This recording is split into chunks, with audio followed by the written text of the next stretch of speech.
ಮಕ್ಕಿಮನೆ ಕಲಾವೃಂದ ಮಂಗಳೂರು ವತಿಯಿಂದ ನವರಾತ್ರಿ ದಸರಾ ಮಹೋತ್ಸವದ 2020ರ ಪ್ರಯುಕ್ತ ದಶದಿನ ನಡೆದ ಧಾರ್ಮಿಕ ಮತ್ತು ಸಾಂಸ್ಕೃತಿಕ ಕಾರ್ಯಕ್ರಮಗಳ ಸಮಾರೋಪ ಸಮಾರಂಭ ಹಾಗೂ ಕೋವಿಡ್-19 ಲಾಕ್ಡೌನ್ ಸಂದರ್ಭದಲ್ಲಿ ಆನ್ಲೈನ್ ಮೂಲಕ ನಡೆಸಿದ ವಿವಿಧ ಸ್ಪರ್ಧೆಗಳ ವಿಜೇತರಿಗೆ ಬಹುಮಾನ ವಿತರಣಾ ಸಮಾರಂಭ ಮೂಡಬಿದ್ರೆಯ ಸಮಾಜ ಮಂದಿರದಲ್ಲಿ ನಡೆಯಿತು. ಕಾರ್ಯಕ್ರಮವನ್ನು ಮುಲ್ಕಿ ಮೂಡಬಿದ್ರೆ ಶಾಸಕರಾದ ಉಮ್ಮನಾಥ್ ಕೋಟ್ಯಾನ್ ಅವರು ಉದ್ಘಾಟಿಸಿ ಶುಭ ಹಾರೈಸಿದರು. ದಕ್ಷಿಣ ಕನ್ನಡ ಜಿಲ್ಲಾ ಕನ್ನಡ ಸಾಹಿತ್ಯ ಪರಿಷತ್ನ ಅಧ್ಯಕ್ಷ ಎಸ್ ಪ್ರದೀಪ ಕುಮಾರ್ ಕಲ್ಕುರ ಸಭಾಧ್ಯಕ್ಷತೆಯನ್ನು ವಹಿಸಿದರು. ಇನ್ನು ಇದೇ ವೇಳೆ ಅನೇಕ ಸಂಘ ಸಂಸ್ಥೆಗಳ ಪ್ರಮುಖರು ಹಾಗೂ ಮಕ್ಕಿಮನೆ ಕಲಾವೃಂದದ ಮುಖ್ಯಸ್ಥರಾದ ಸುದೇಶ್ ಜೈನ್ ಮಕ್ಕಿಮನೆ ಉಪಸ್ಥಿತರಿದ್ದರು. ದೀಪಜ್ಯೋತಿ ಪರಬ್ರಹ್ಮ ದೀಪಜ್ಯೋತಿ ಜನಾರ್ದನ. ಪ್ರೇಕ್ಷಕರೆಲ್ಲರೂ ಚಪ್ಪಾಳೆಯನ್ನು ತಟ್ಟುವುದರ ಮೂಲಕವಾಗಿ ಆ ಪುಟ್ಟ ಪ್ರತಿಭೆಗೆ ಪ್ರೋತ್ಸಾಹಿಸಬೇಕು.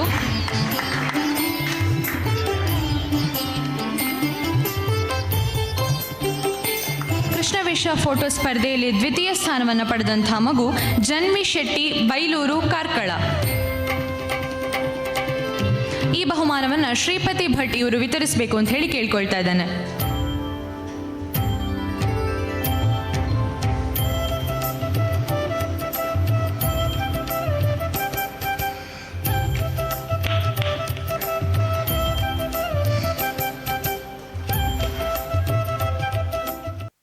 ಒಬ್ಬ ಕಲಾವಿದನ ಅಥವಾ ಒಬ್ಬ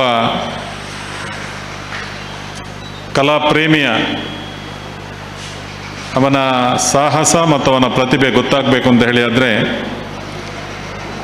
ಅದನ್ನು ನಾವು ನೋಡಬೇಕು ಮತ್ತು ತಿಳಿಬೇಕು. ಮಕ್ಕಿಮನೆ ಕಲಾವೃಂದ ಎಂಬ ಹೆಸರಿನೊಂದಿಗೆ ಸುದೇಶ್ ಜೈನ್ ತನ್ನ ಮಿತ್ರರೊಂದಿಗೆ ಸೇರಿಕೊಂಡು ಕಲೆಗೆ ಪ್ರೋತ್ಸಾಹವನ್ನು ಕೊಡಬೇಕು, ಕಲಾವಿದರನ್ನು ಗೌರವಿಸಬೇಕು ಮತ್ತು ಕಲಾ ಪ್ರಕಾರಗಳನ್ನು ಉಣಬಡಿಸಬೇಕೆಂಬ ನಿಟ್ಟಿನಲ್ಲಿ ಹಲವಾರು ಕಾರ್ಯಕ್ರಮಗಳನ್ನು ಸೋಷಿಯಲ್ ಮೀಡಿಯಾದ ಮೂಲಕ, ಫೇಸ್ಬುಕ್ನ ಮೂಲಕ ಬೇರೆ ಬೇರೆ ರೀತಿಯಲ್ಲಿ ಆಯೋಜನೆ ಮಾಡಿ ಇವತ್ತು ಬೇರೆ ಬೇರೆ ಕಡೆಗಳಿಂದ, ರಾಜ್ಯ, ಅಂತಾರಾಜ್ಯ, ಬೇರೆ ಬೇರೆ ಕಡೆಗಳಿಂದ, ರಾಷ್ಟ್ರ, ಬೇರೆ ಬೇರೆ ಕಡೆಗಳಿಂದ ಶಬಾಸ್ಗಿರಿಯನ್ನು ಪಡೆದು ಒಳ್ಳೊಳ್ಳೆಯ ಪ್ರತಿಭೆಗಳಿಗೆ ಅವಕಾಶಗಳನ್ನು ಕೊಡುತ್ತಾ ಅದನ್ನು ವೇದಿಕೆಗೆ ತಂದು ಅಥವಾ ರಂಗಭೂಮಿಯ ಕಲಾವಿದರನ್ನು ಬಹಿರಂಗವಾಗಿ ವೇದಿಕೆಗೆ ತಂದು ಅದನ್ನು ಪರಿಚಯಿಸಿ ಅವರ ಪ್ರತಿಭೆಯನ್ನು ಗುರುತಿಸುವಂಥ ಕೆಲಸವನ್ನು ಈ ಸಂಸ್ಥೆ ಮಾಡಿದೆ.